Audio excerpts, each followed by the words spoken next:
episode of Wild, Precious, Joy, and Action. We are with our friend TJ Griffin at his favorite pizza spot in Lancaster, JoJo's.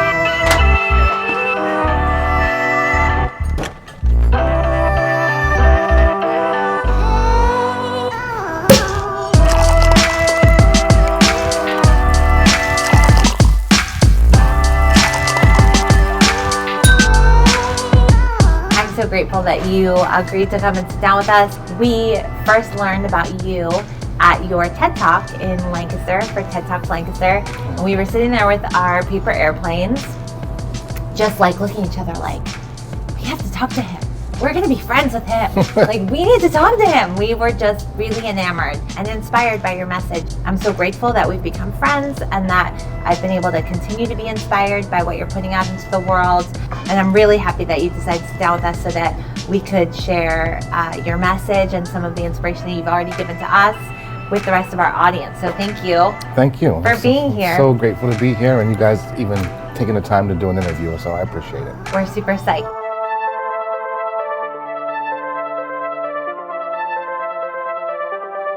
So my first question, since we are Wild, Precious, Joy, and Action, is what are you wild about right now? Right now, what I am wild about that is consuming most of my thoughts and energy is a new program I'm developing for at-risk youth, the Vision program. Kids that are not really paying attention or even interested in the school have been perking up over this new financial literacy education. So I'm creating a new curriculum that is video-based, 90% video-based, and have culturally relevant talk and dialogue with the kids about financial literacy and about dreaming again and believing in themselves. So I'm super excited about that. Can't wait to continue with it and get it into the schools. I love it. I'm excited for you and to work with you. I know we kind of have this shared passion about opportunity and believing in kids, especially they're the future. What kind of got you started in being this passionate about the at-risk youth that you're kind of targeting with this curriculum? Being a troubled and at-risk youth myself, growing up in the inner city and having the surroundings and the environment and the culture miseducate me. And as I, by the grace of God, found my way out of that and became a productive adult, and I said, I need to find a way to come back to the kids that are like myself and show them there is another way. Seeing is believing for them. They have to understand that they have to see somebody like them that's made it out, and that's how they identify with it. So I had a calling on my spirit to create a program that can go in and talk to these kids in a relevant way, that they believe this is somebody like me. If they can do it, I can do it. It's like my passion. Yeah, that's awesome. What is it about what you're doing and what you're sharing that you feel like resonates most with kids? Being relatable. Yeah. A lot of the kids in the demographic that I target feel like a lot of times their teachers or their counselors or their probation officers are not relatable, even though these people have valuable information for them. Sure. Sometimes the kids shut their walls up and won't come down. So I found out that an adult like them that's been through similar circumstances and either may look like them, the wall comes down a little bit more and faster. And then if you know anything about hip hop culture, that if you can find a way to tap into that, the kids' wall will come down even more. And I can tap into it not because I'm aware of the power of the culture, but I am the culture. So quickly after a few conversations, the kids know, oh wait a minute, this guy is actually legit. Yeah. And I keep my finger on the pulse of the culture because it's so changing. It's youth culture, hip hop culture, that I can still identify with them. And if they can relate to you and you can identify with them within meeting them where they are, the wall comes down even faster. Yeah. Now because the wall's down, there's some trust there. They're getting it. Now I can get this message across. Say, guess what? Look, this is what's important. And they receive it a little better. Somebody that's like them. Yeah. No, absolutely. Do you ever hear that quote that says, be the adult that you needed when you were younger? Have you heard that before? I haven't, but I love it. You are that, so you should love it. I think that a lot of adults that work with kids resonate with that message. Like, we all needed somebody to kind of champion us, and so we're able to fill that role as adults and empower kids to be their best selves, and that's what you're doing, and I love you for it. Thank you. All right, so at this moment in your life, what is most precious to you? That's a heavy question. Yeah. Well, because it says most. Most, and yeah. there's so much that's you're supposed precious. to say my family, my wife, my child. But that's why I said moment. Oh, yeah, moment. Okay, okay. most precious, what I find moments is when you are given to somebody. There's happiness and there's joy. There's nothing that feels better than when you just give from your heart to somebody, especially when you maybe don't really have it. Yeah. When maybe you're not in a position to give much, but you found a way to do it anyway. Nothing that can make you feel so much joy than when you give to someone. It sounds cliche, but that is so precious to me. And let me add something else. Goal achievement. This feels so good when you set a goal, especially something that most people think you're not capable of. You set a goal and you work through that goal and that goal comes to fruition and manifestation. Yeah. So precious, because when you do that, you realize like what you're capable of. Right. If you could believe this is what I'm capable of, this is what I want to do, and you truly, at first you don't believe, but if you speak it, you write it down, there's power in writing, and you speak it. And you speak it over and over and over. Sooner or later, your brain starts to believe it. Your spirit believes it, and then God, the universe, whatever you want to call it, it brings it to you. Yeah. So that's so precious, and that's one of the things I try to instill into the kids.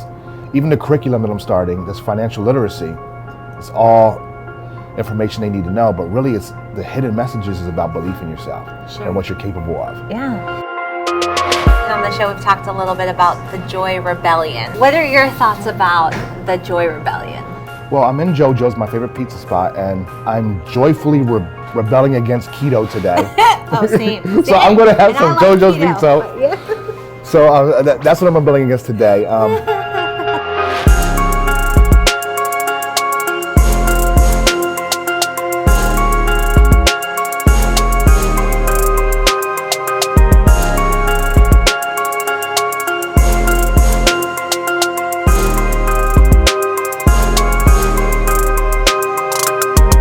There's a lot in the world that is overwhelming, and it's easy to see what's wrong in the world. And I think there's a lot to rebel against in this world. The idea of Joy Rebellion is knowing and walking in the knowledge that just by enjoying my conversation with you and having an amazing slice of pizza, or like sitting in the gratitude of what's right about the world, I'm still resisting what's wrong. Living a joyful life in spite of everything. What might be, difficult or what might be wrong with it, instead of letting that burden you and kind of bring you down. Yeah, wow.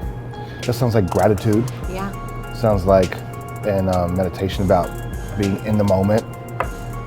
Like gratitude is so important to me, and I've learned the power, like magical power, and being grateful for where you are, no matter what your circumstance is, because there's always something or someone going through a much harder time. Right. And you're right, Christine, everything on the news and social media, it's so overwhelmingly negative. They all just said how this world is so bad and so negative, and I don't believe that. No. The glass is half full. There's always more good than bad. There's always more good people than bad. I know I am joyfully rebelling against the miseducation of the street culture and hip hop culture that influenced me. Yeah. So that's part of my mission with the Vision program, with the curriculum, with everything. And that's what I'm joyfully rebelling against, is this miseducation of our kids. So don't know if that answered the question, but no, it does. It gets me thinking. I think a huge part of what you're kind of standing for too is like elevating voices that are speaking truth, and elevating voices that like have something to say, and anything that stifles you, even if it comes from within your own community. No one should be trying to silence me when I'm speaking truth. No one should be trying to silence me when I'm trying to like stand true to what I know is right. So interesting how you said that. I never thought of it that way, but you're right.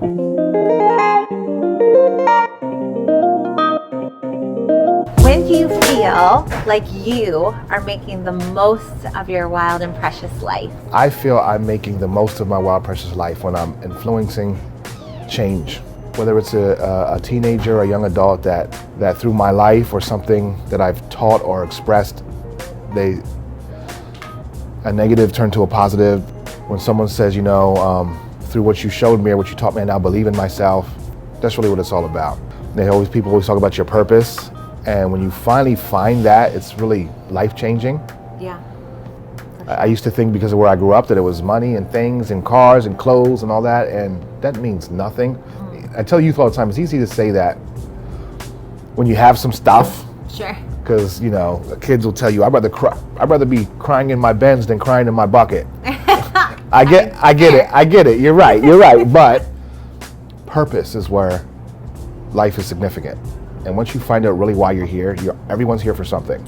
And I'm here to influence and use my life to inspire others. What do you say to a young person that says to you, like, how do I know what my purpose is? What do you say to someone that asks you that? And they do ask me that. You keep asking the question, you keep seeking. And I tell them I didn't find mine to my mid-30s, early to mid-30s. Yeah. So you guys have plenty of time. Right. I tell the kids, that's what you got to start asking now. I didn't start asking until I was in my late 20s. Right. So start asking now, get involved with things that you like to do. Yeah. And usually your purpose is in line with that somewhere, somehow. Sure. I loved hip hop, rapping, dancing, DJ. I loved hip hop culture. I didn't know that somehow my purpose would use that to do what I'm supposed to do on this planet, which is work with youth and inspire youth. How do we join with you and support the work that you're doing? Great question. Many ways. The TED Talk answers some of them questions. Yeah, and we'll link it below. So the paper plane effect on YouTube. One thing you can do, there's tons of organizations like the Vision Program that can use help. You can donate financially. You can give when you can give. Be open to hip hop culture, meeting our kids where they are, and let's keep an open mind. Let's keep an open mind.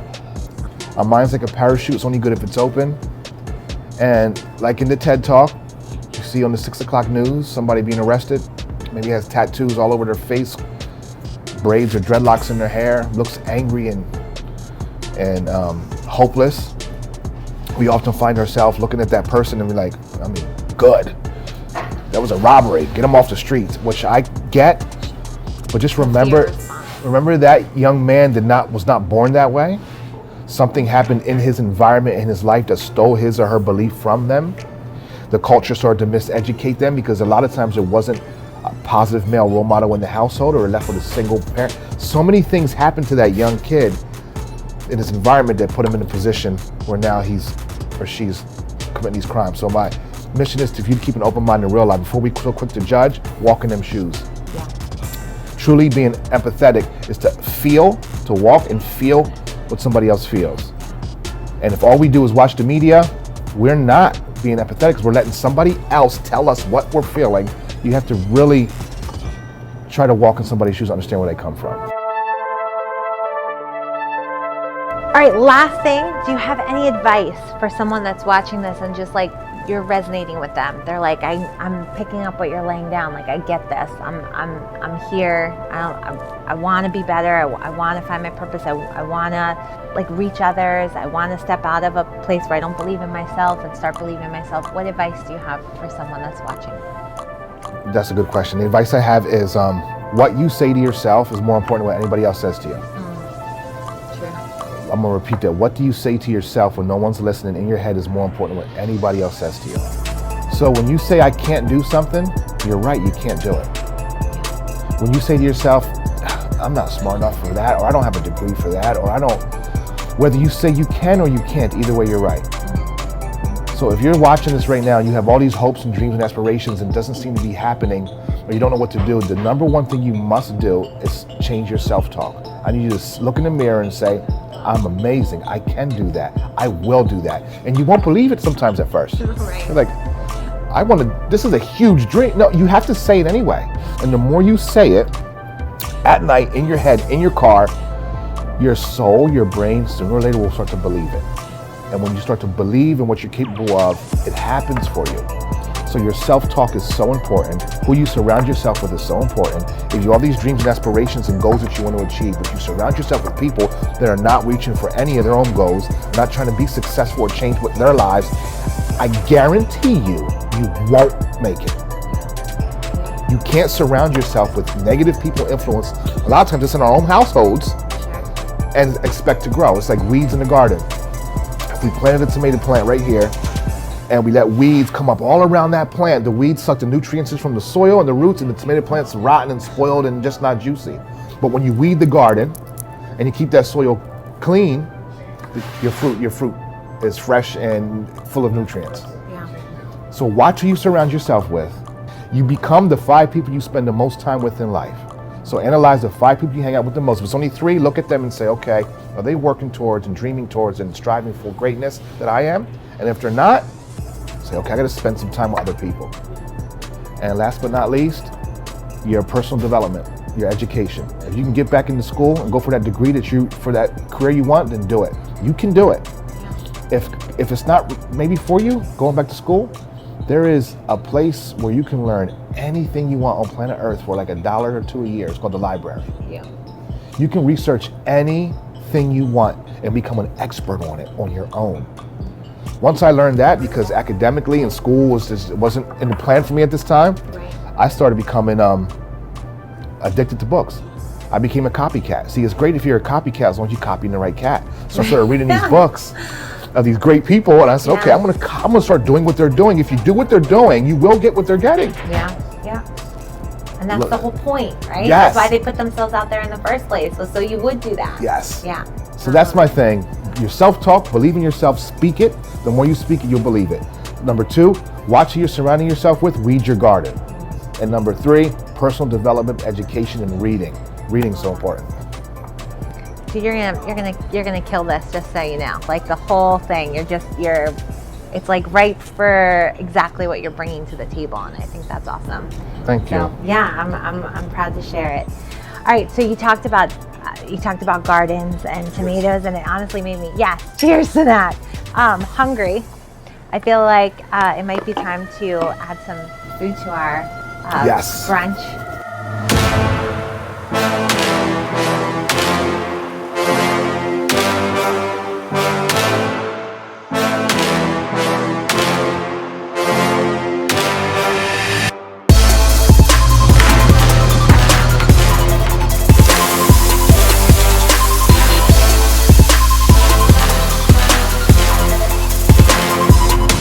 Here at JoJo'z Crazy Pizza. TJ said we had to try it.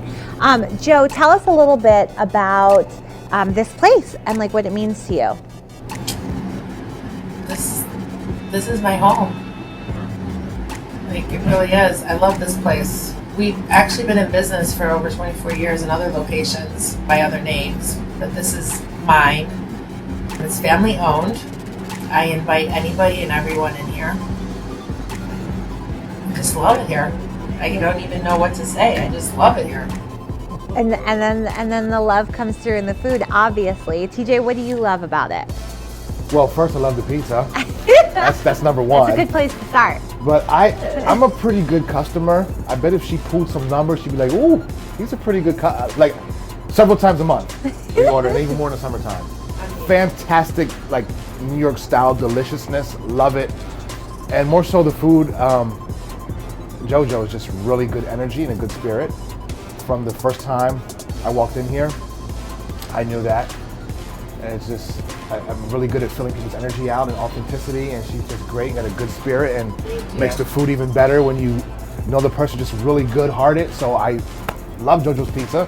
All the food, not just the pizza, the cheesesteaks, the wings, the honey horseradish. Don't forget your wings. Honey horseradish is delicious. Those are his favorite. And so it's just my favorite pizza spot in town. I feel like it goes back to what you were talking about earlier, that when you're doing what you love, it just shines and shows. And so you love this place, you love this business, and everyone loves the food because I love feeding people. Yeah, that's awesome. And she has a big heart. She gives a lot. She's not going to talk about it, but she's really good at giving and helping others. And that's what we're all about as well. So I love it. Please come out and try the pizza for yourself. For sure, for sure. Come join us. Yes.